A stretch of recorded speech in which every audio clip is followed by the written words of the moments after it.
This is so exciting for me. Shawn Johnson won 4 Olympic medals in Beijing in 2008, 1 gold and 3 silver for the U.S. women's gymnastics team, and she is joining me now from Rio to talk about a serious subject, about sexism in sports. So Shawn, let me ask you, first of all, we're so excited to have you. Thank you so much for doing this.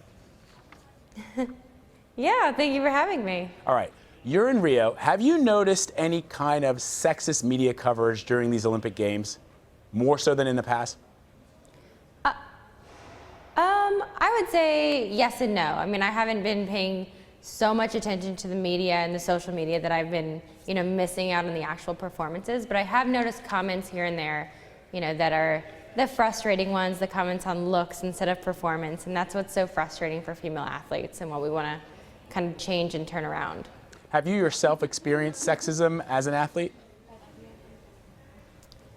I don't know if I've experienced it at the level that I'm witnessing and I'm seeing today. I was always kind of commented, or like people would always comment on my looks because I was different and stocky and bulky and muscular and not kind of that lean look that most artistic gymnasts have. So they always commented on that. I don't know if that falls under, what we're seeing today, but it was frustrating as an athlete. I wanted them to critique my performance and not my looks. So that's interesting. You're saying that it didn't seem as bad back then. You think it's gotten worse now? Definitely. I feel like, little by little, we're kind of, allowing ourselves and the people around us to comment harsher and harsher things and more shocking things, and just they're getting away with it.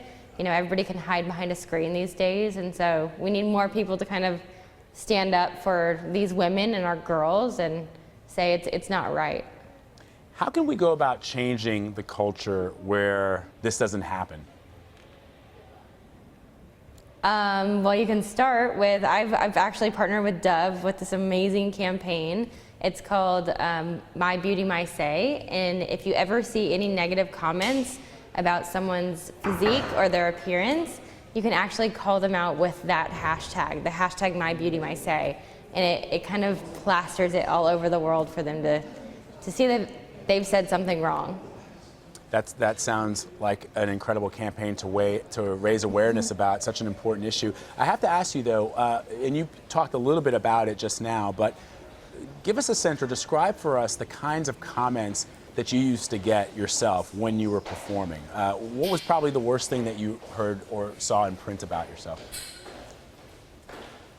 For me, I always, was frustrated by the comments of my appearance more than my performance, such as, she's too fat, she's too short, she's too stocky, she's too muscular. And it was always these just like criticizing, critiques, comments, whatever, that had nothing to do with my actual ability and capability that I was showing on the mat. And it was really frustrating. It's hurtful.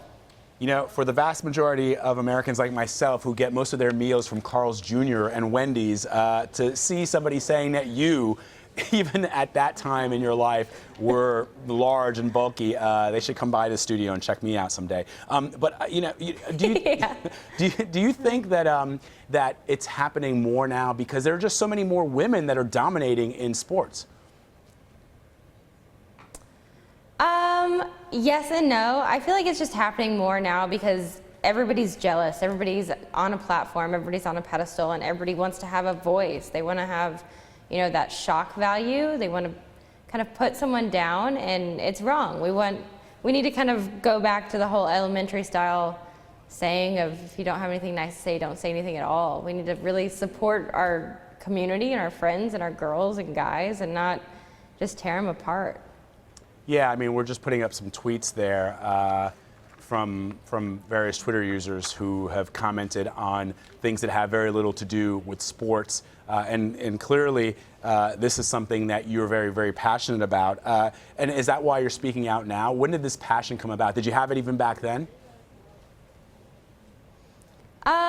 I did have it back then, but being 16 and being thrown into a huge, huge world platform stage, you don't really feel like you have a voice. And, a lot of those voices from the social media and media can kind of get to you and convince you that they're right and you're wrong. So through the years, I've gotten to kind of gain the strength to really understand and know that it's the media side that's wrong and stand up for these girls. But yeah, I got fed up with it. I wanted to change it. Shawn Johnson, it was a thrill watching you perform in the Olympics, and it's a thrill to talk to you now. Thanks so much for spending some time with us.